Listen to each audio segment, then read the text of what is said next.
Hey, how's it going? My name is Dan Shimolinski. People like to call me Shimmy, and you can too. I am a bassist, composer, and sound designer based in Los Angeles, and we are checking out something from the acoustic realm this week. We're doing a lot of electronic stuff, cinematic stuff, but today it is all about cymbals. This is an incredibly extensive library featuring cymbals from the custom collection of the man himself, Mr. Troels. When I spoke to him, he mentioned that he really tries to use cymbals as a transitional element in his work, but also said that there's a lot of material in here perfect for creating percussion patterns and sequences, and also just blending with other instruments if you just need an extra ting or pop or resonance. There's so much to dive into here. We get 8 parts with the Cymbal Effects library, and they are kind of arranged in different size of cymbals here, and throughout there's so many different types of articulation. Sometimes it's jazzy, sometimes it's brushy, sometimes it's ambient. It's going to be really, really interesting to explore this in depth because, as with all the libraries I've covered so far, there is a lot here. So no time to waste, let's get started. So let's dive into these parts and talk a little bit about the differences in size. We have cymbals that range from 6 inches to 21 inches, and there's a pretty drastic sonic difference between the two. 6 and 10 inch is going to be kind of your more accidental, ornamental, short decay sounding cymbals, and are really used for just kind of maybe good blending effects or kind of a moment of intrigue if you're trying to score something just really delicate and fine sounds. I just want to give you an example of that.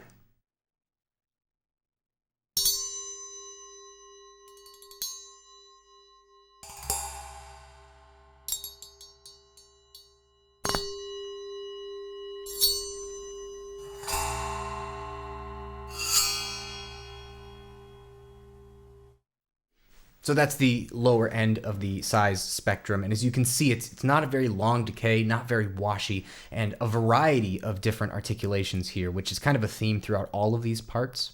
One thing you'll note about all Soundpaint libraries is they definitely try to give you as much material and as much diversity of material to work with. So yes, we just heard some very percussive sounds, but there are some rolls, there are some mallets, some brush sounds to kind of give you a different side of these cymbals.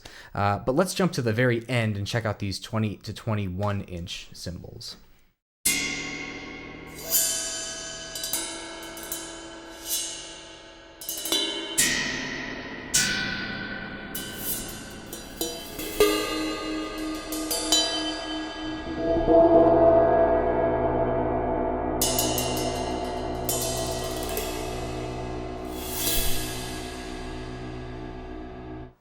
So a little more resonance, a little more washy sounding, definitely got the roll in there. So that's going to be a huge range to work with. And let's just jump into the middle. I really like this 14-inch part here. There's so many cool little things.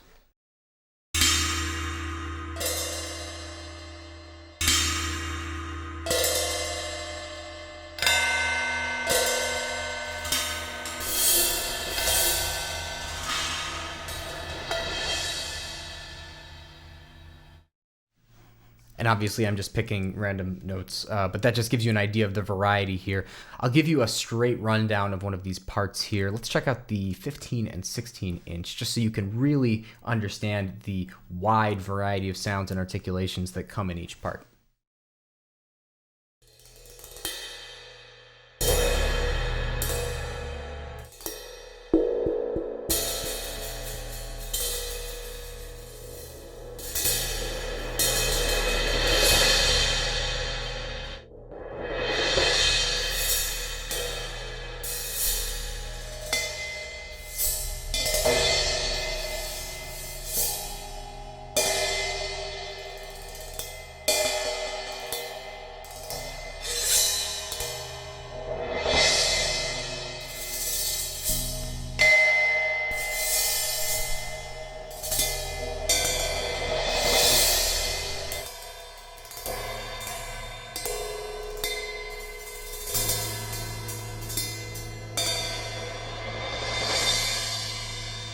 And that's only half the key bed, so you get the picture. There's a lot to work with here. The two that we have not talked about are these Cymbal Effect libraries, and typically, if you see a library like this, there's a good chance that it's everything all together, broken into two libraries. So I'm not sure. Combo, you tell me. What do you think?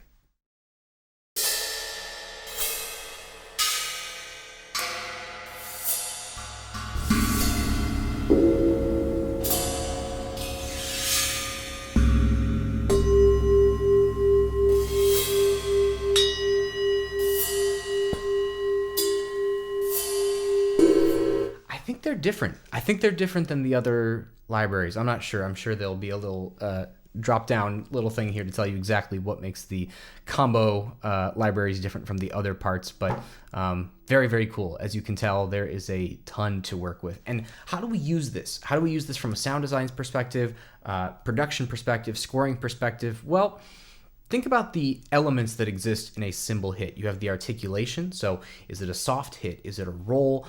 Is it something that maybe just is meant to perk up something that's happening in your scene? Or is it something that's actually meant to be a rhythmic element that kind of repeats? Then you have the resonance and the body of the cymbal. That's a lot to work with. You could obviously take an offset tool and just kind of get in the center of one of those beautiful cymbal rings, kind of like, where was it?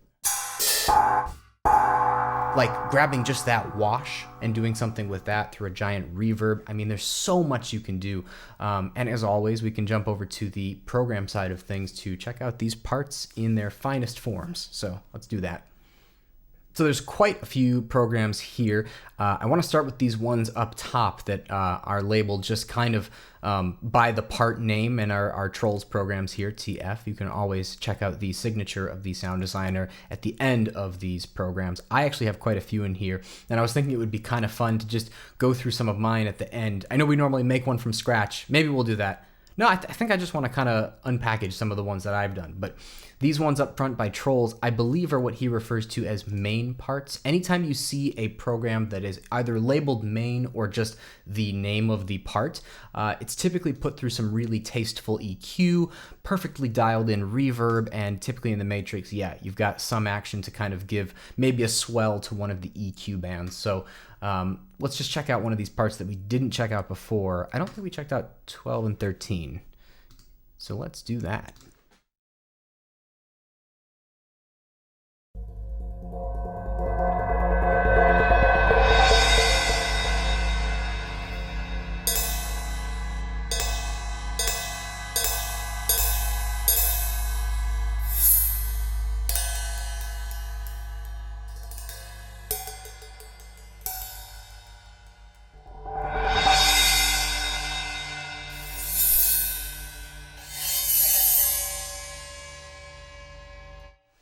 Very cool. So just a really tasteful job here. So that's kind of all these main parts here. Those are going to just be your go-tos. Like, I need a cymbal very quickly and I need it to sound great. Main parts are a great way to jump into that. But let's get into the more creative side of this library and check out this program here called Frost.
Wow.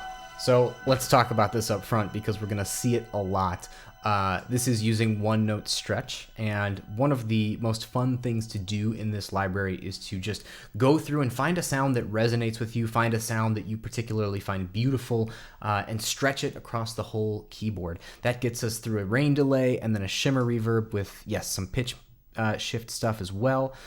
Very, very beautiful. So don't let the traditional idea of cymbal limit you in your usage of this library. This is like a perfect example of how you can create some beautiful atmospheric sound. I mean, nothing sounds like that. I mean, that is just beautiful. A nice envelope helping out here as well to give us that soft attack and slow release. It's really, really very tasteful. Here comes Frozen Lights, utilizing 2 parts. This is our combo effect and also the 6 and 10-inch part. Nothing in the matrix.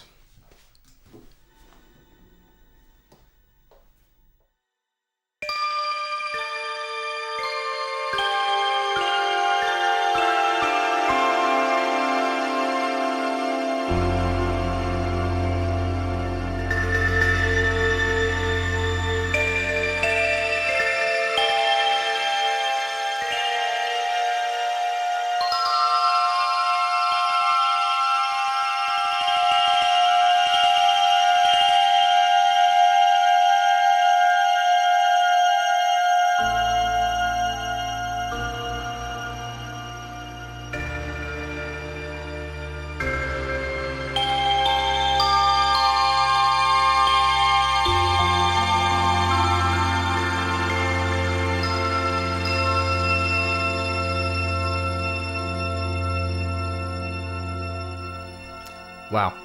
And you're going to hear the shimmer reverb a lot throughout all of this just because it pairs so well with all those kind of tippy-tappy kind of uppery harmonic stuff. It's gorgeous. I mean, man. And again, we are using our one-note stretch, so this sound designer has chosen 2 different sounds that complement each other very nicely. And wow, look at this. check out this stereo image. I didn't even hear that. That's super... I was also turned to the left, so maybe that's why I didn't hear, but interesting choice. I love it. It's beautiful. This one's called Give Me Your Soul, and it's interesting because I'm noticing that there are no one note anything on any of these, so I think this sound designer is going for something that allows you to play these full libraries through this filter here, distortion, and low pass cutoff is mapped to the mod wheel.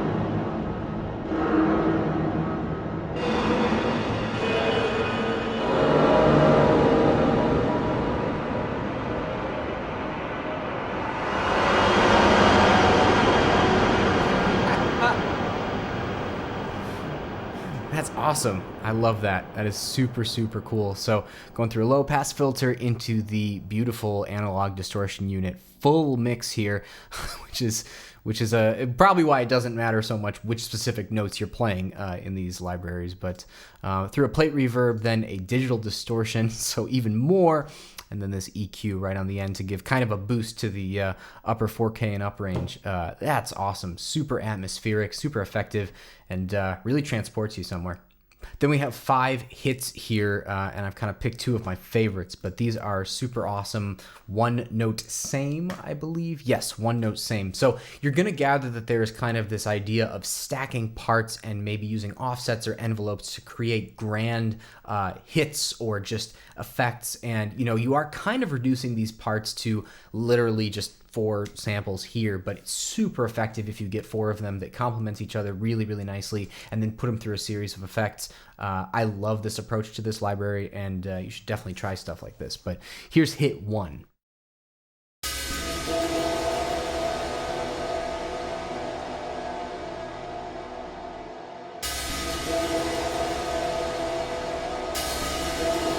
It doesn't matter which key we play because it's one note same, so Let's try hit number 5. There's a lot happening on this one.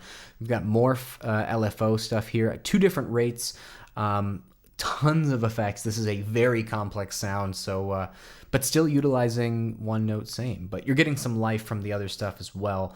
And yeah, let's check it out.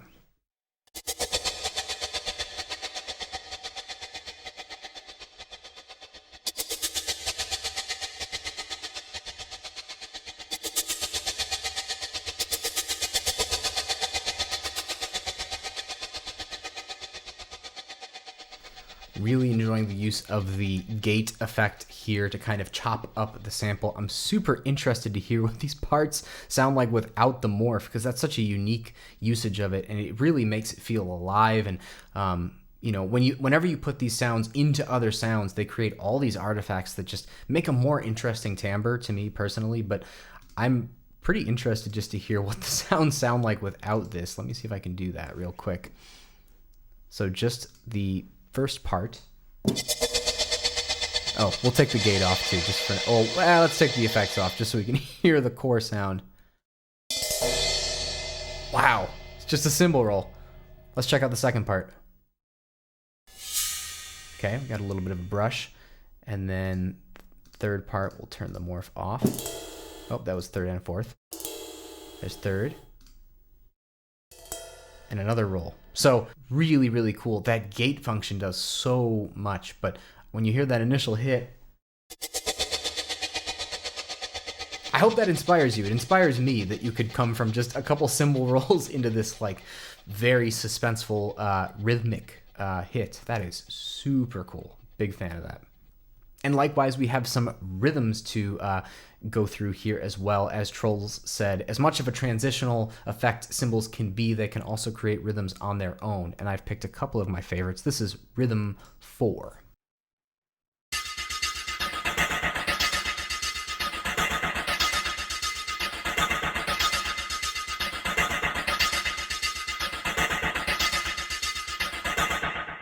Yeah, and using that bit brush to downsample the whole thing, one of my favorite effects in Soundpaint.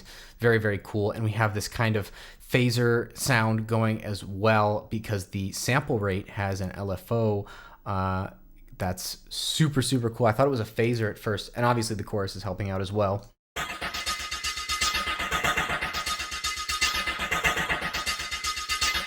Super, super neat. So that's, I mean, that's a whole underscore right there.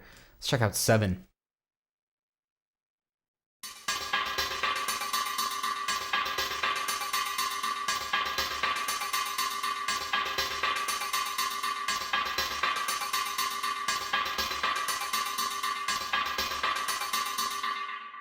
Very, very cool. So obviously very fun to compose here in the ARP section with different velocities and different gate lengths. And then obviously more bit brush, got a filter, and then the delay is super, super helpful. I mean, cymbals and delays are a pair that have gone back to as far as film scoring has been a thing. So definitely a very, very cool sound and super useful. Let's check out Sleuth. Very cool. So this would be a hidden gem sound. If you did not have this particular piano library, this would not show up. But it's a great example, I think, of... Oh, and we also have Kaisa brushes here. This is a hidden gem that would only appear if you owned all 3 of these libraries, but it's a fun one, so I figured I'd show it to you anyway.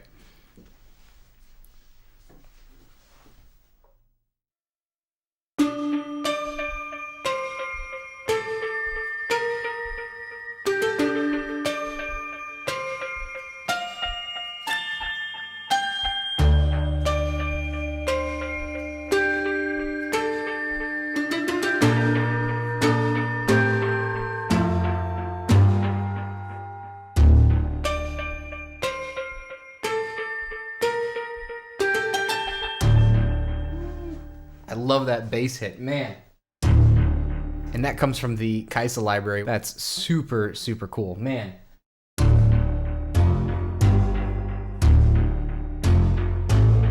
Super effective through the delay, as always. Love it. Super effective. And finally, we're checking out World of Manseur. World of Manseur. A lot of stuff going on here. We got it through an analog filter, which has the cutoff mapped to the mod wheel. plus more analog distortion, shimmer reverb, plate, even more distortion at the end, and then a nice little EQ. Let's check it out.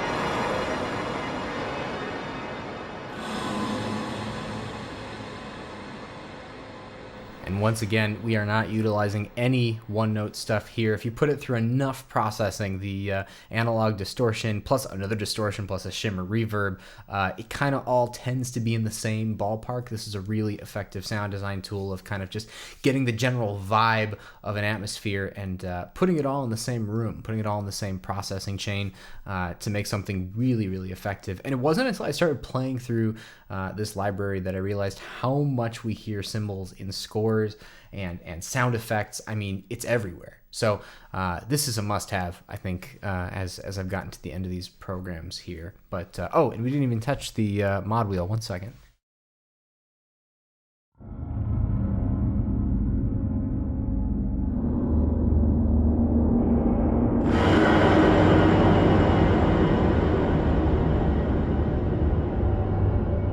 That's awesome.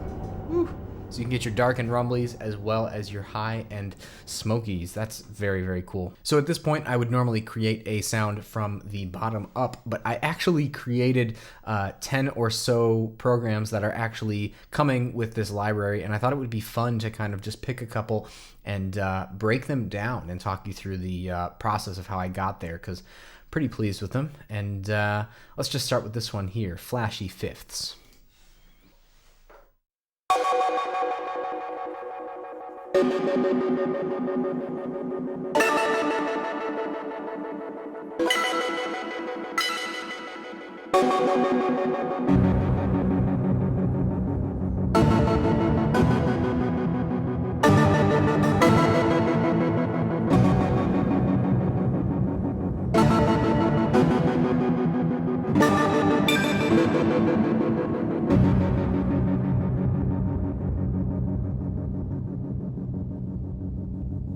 I forgot if I did something on the mod wheel or not. Oh yeah, I did.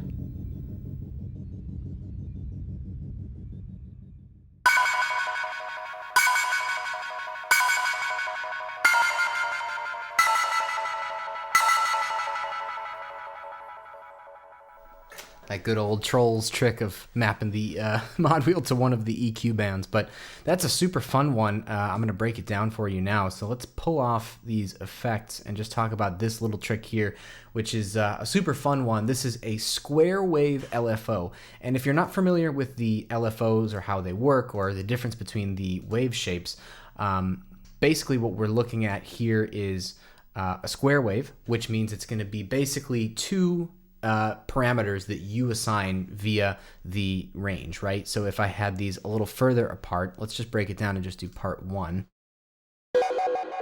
So right now I have it going a fifth between -2 and +5. But I could bring that as low as I want. Do octaves.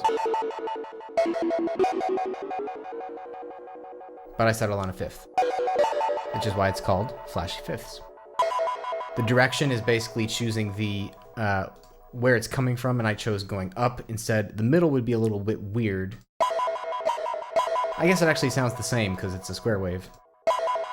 Yeah, so all where you really want it to start when you do your attack on the key, but using a square wave is basically allowing it to just kind of stutter between those two values. And obviously I have it synced here to an 8th note triplet, but you can make it go faster if you wanted. You could almost get it into audio range, which would be an interesting effect. Actually, could you get it into audio range? Sort of. Yeah, very cool. So don't be afraid to experiment with using different wave shapes on the actual pitch of each part. And I've chosen here 2 of them, did one note stretch, picked a sound that I thought complemented each other fairly well. Had the parts actually spaced a 1/5 apart as well. And then just a various set of effects here, a nice little EQ, compressor, delay, and lexicon reverb. So that's a nice one. Very, very flashy. This one's called Grand Entrance, and it kind of plays off of that thing I was talking about earlier, finding 4 different sounds that all really complement each other and kind of stack into something that's meant to bring in a situation or be kind of a grand entrance. So this is one note same, so it doesn't really matter which key we play, but this is what it sounds like.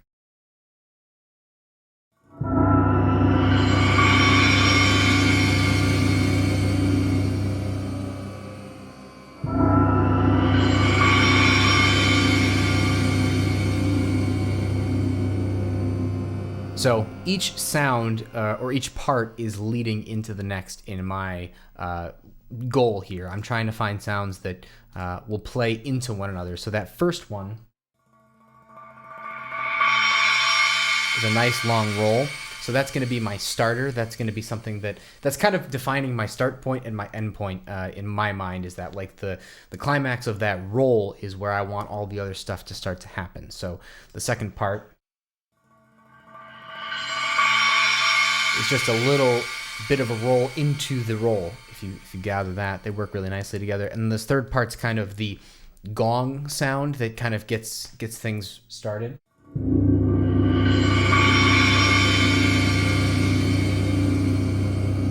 And I forgot what this fourth part is. Let's check it out on its own. Yeah, I like this one because it's a roll up front, but then there's this like resonance that just keeps going and going and going. And so I thought it would be cool to put an LFO on that. Kind of almost like a water gong sound. And I think it really works all together.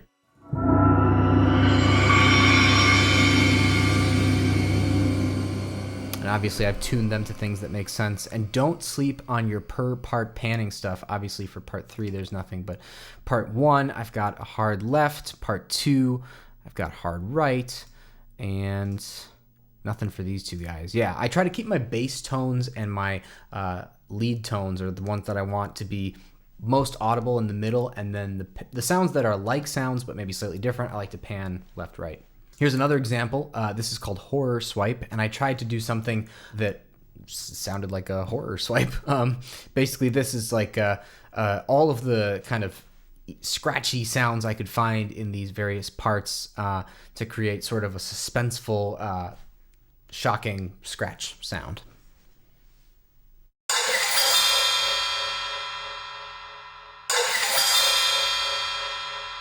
This is one that actually sounds pretty cool if you just kind of... And I think in the Matrix I put, yeah, some EQ band stuff. Oh, I have LFOs going to the EQ. That's where that motion's coming from. Yeah, super fun. I think that stuff like this is really, really an interesting way to keep things feeling alive, kind of active. No key press is going to be quite the same because these are kind of working at different rates, so they'll be in different parts. Yeah, super, super cool. And then my mod wheel brings in a little bit of delay, which is really fun to do on the tail end of this swipe post-attack to kind of just send that random resonance into even crazier modes. Check this out.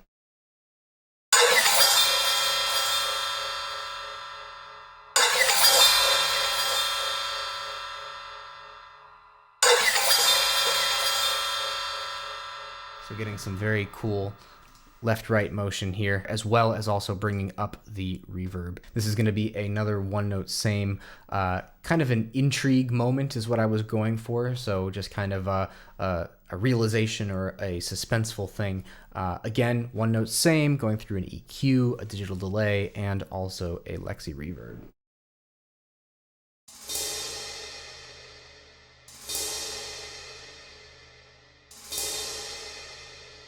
So I picked my favorite kind of rolls, and I think that if I bring up the mod wheel, yeah, it kicks in some delay as well, and also does something to the EQ.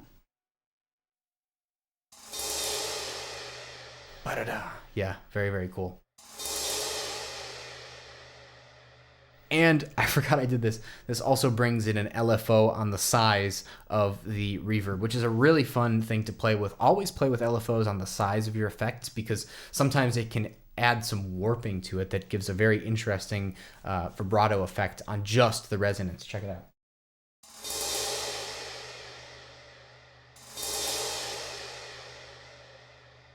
Isn't that cool? So I tried to pick my favorite roll from basically all of these parts here.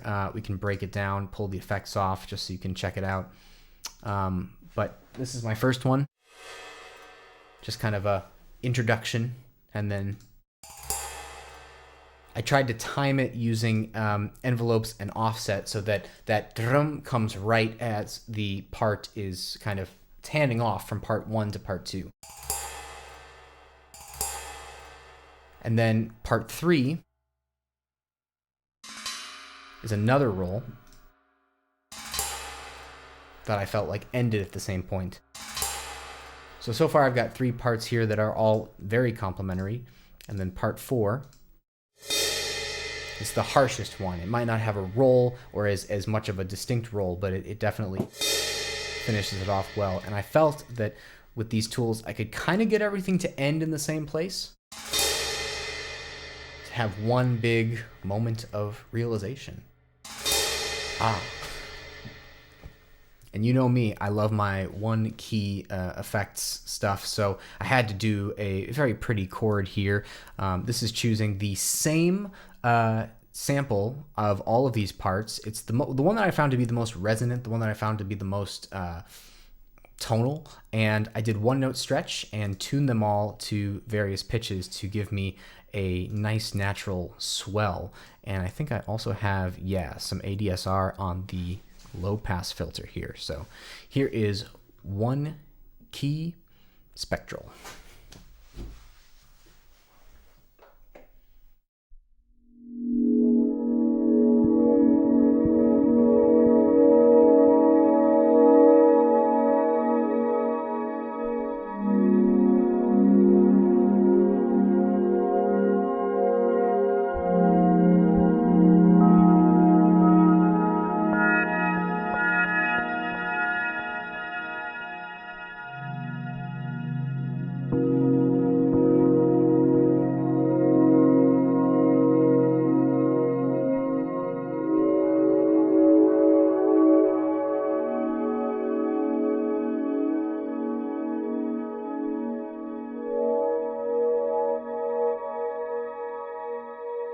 So obviously a healthy amount of shimmer reverb and pitch shift helping me out there. But if we take off these effects, you can check it out. I mean, it's really just one sample stretched. That's it. And in this case, I was checking to see if I did offset. I didn't. Basically, I'm using the filter to kind of mask the attack. That's where most of the color and shape is coming from. So you could use the offset tool and have it start later, maybe pair it with a slow attack ADSR to your volume, but I chose to go the route of the analog filter this time. And we'll turn that filter back off to just show you what the other pitches are.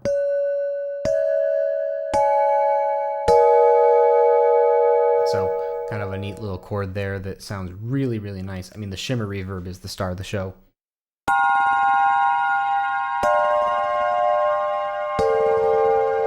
But that filter really shapes it. And having a little control of the cutoff via the mod wheel is super, super effective for having a light to dark spectrum. I'm really excited about this one, kind of keeping in line with our tonal idea, or making the non-tonal sounds tonal. This is my attempt at making a Rhodes sound from Cymbals, and this is called Rhodes Less Traveled.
So, a lot to work with here, but basically, the first element I actually started here was this kind of part 3 because I knew I wanted to isolate my attack sound. The Rhodes, to me, has a very definitive kind of metallic attack and articulation to the key that is separate from the tone and the timbre of the tine. So if we turn part 1 and 2 off here, you're going to hear this is just a one note same of something from the combo part.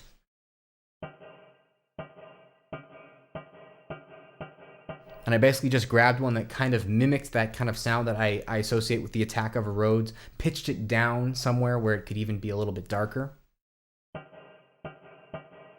And basically that's my one note same. So that attack will be associated with every note that I play, regardless of where I am on the key bed. So that's a good example of how you can use one note same with one note stretch, because these parts up here are stretched.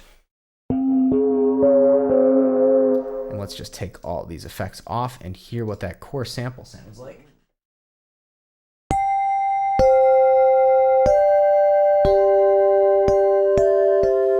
Doorbell. But yeah, that's the sound that I settled on. And I settled on it because I figured, you know, that's the most resonant, that's the most bell-like, tine-like to me.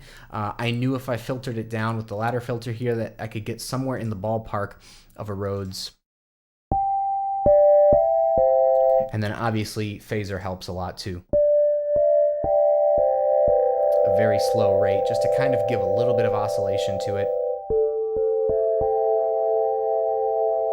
And then a compressor to bring up the volume, an EQ to make some adjustments there. Of course, our part that has our attack. Through a nice big reverb, and you have a Rhodes, sort of. I'll show you two more here. This is called So Digital, and I was kind of going for your standard bell tone 80s digital, 90s digital synth sound. I'm, of course, using the bit brush here to kind of downsample it, a filter, a chorus, and a pretty interesting EQ here. And yeah, Mod Wheel appears to bring in some vibrato and also opens up the cutoff a little bit.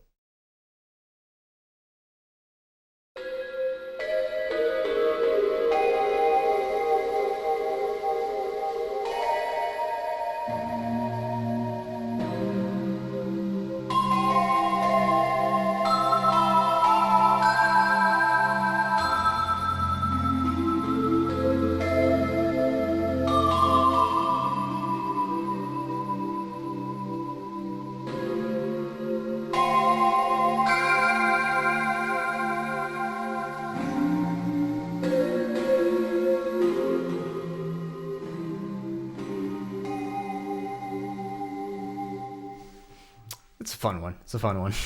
And then finally, What a Charmer. This is kind of one that I did, I think, a lot. Yeah, okay. So I went a little ham on what the mod wheel does. I'm going to just let you read that. But basically, messing with an EQ band, the speed of LFO1, which is mapped to the panning of part 4.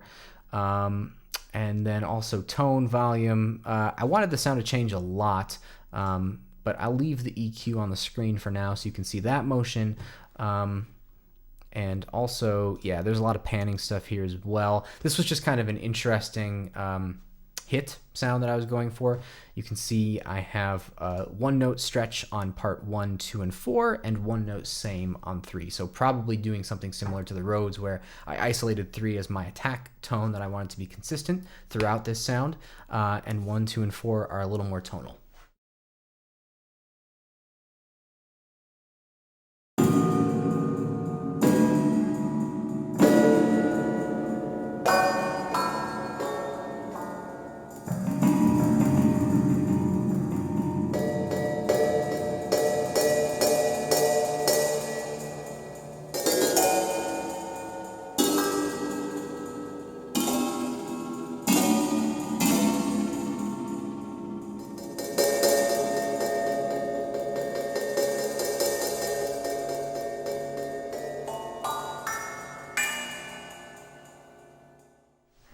Yeah, so a lot going on there, but that mod wheel clearly is meant to bring up the brighter timbres and also make a shift on the EQ as well.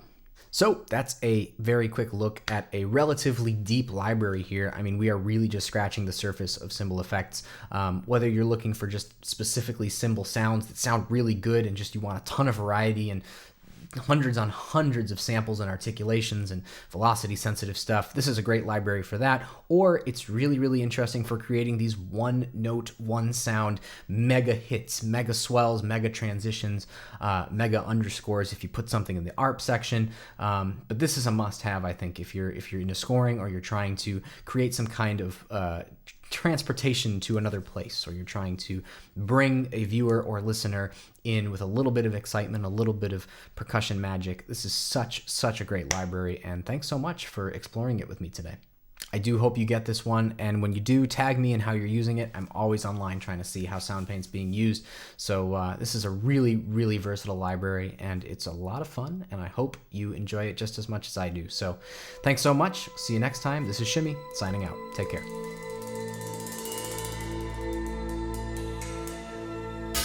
Thank you.